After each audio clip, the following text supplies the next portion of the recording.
Olha, é sempre muito constrangedor ver uma cena dessa, principalmente para aqueles que acreditaram durante muito tempo que o Alckmin era uma oposição ao Lula, né?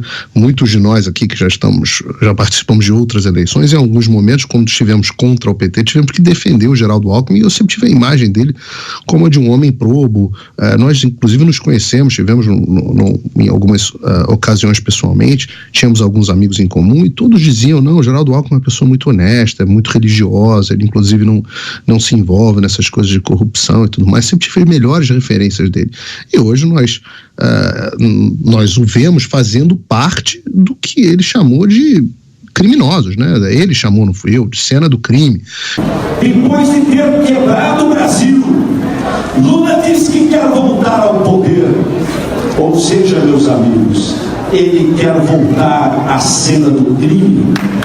Ele está lá retornando e colaborando com a cena do crime. Então é uma situação muito constrangedora e que nos leva sempre à pergunta de o que leva um homem a fazer uma coisa dessas, né? Um homem religioso, Opus Dei e tudo mais, um homem que tem uma relação com Deus, de trair todos os seus princípios, a sua trajetória, a sua biografia, os seus valores, meramente para acabar com um carguinho de ministro, de vice-presidente, ministro.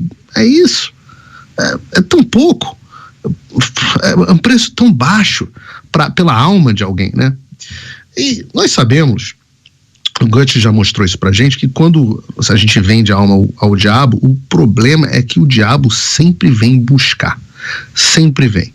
E nessa história existe uma tese em circulação, em ampla circulação, de que na verdade o Lula não estaria bem de saúde, ou o Lula já estaria velho, ou o que quer que seja, ou existiria um caminho para derrubar o Lula no meio do seu mandato, porque ele não teria sustentação popular. E convenhamos, nós sabemos que esse é um mandato sem grande sustentação popular, com um país numa situação de erupção social muito grande.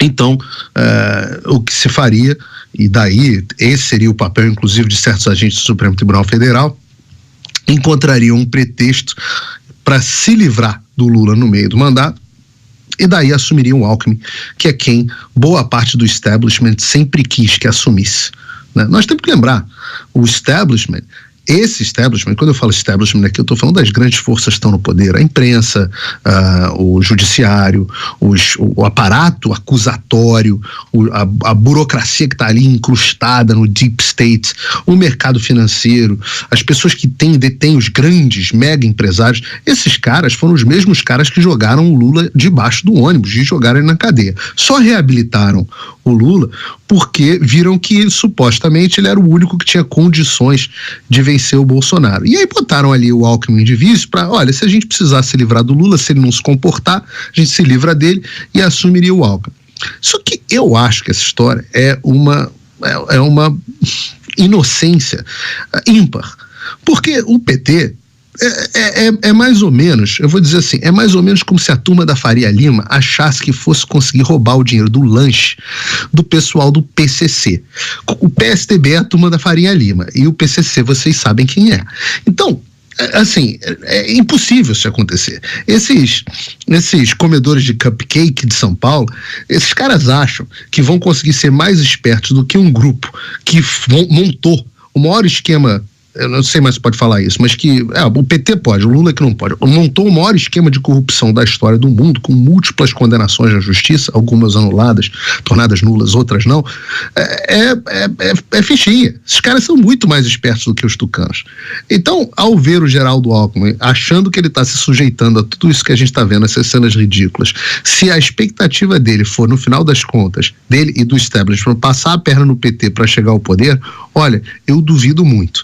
Eu quero acompanhar o quanto tempo essa relação de amor vai continuar. Como o Mota disse bem, relação de vice-presidente já não é por si só uma relação muito fácil, né? Agora, a relação de vice-tucano com petista, brigaram, eu sei que dentro das tesouras, mas eles têm as diferenças deles, brigaram por tanto tempo. Quanto tempo vai demorar para que essa relação entre em crise, para que os confrontos comecem? E aí, quando começarem os confrontos, quem vocês acham que vai se dar melhor? O establishment que tem hoje o mercado financeiro e boa parte do judiciário lá com eles, lembrem-se, né?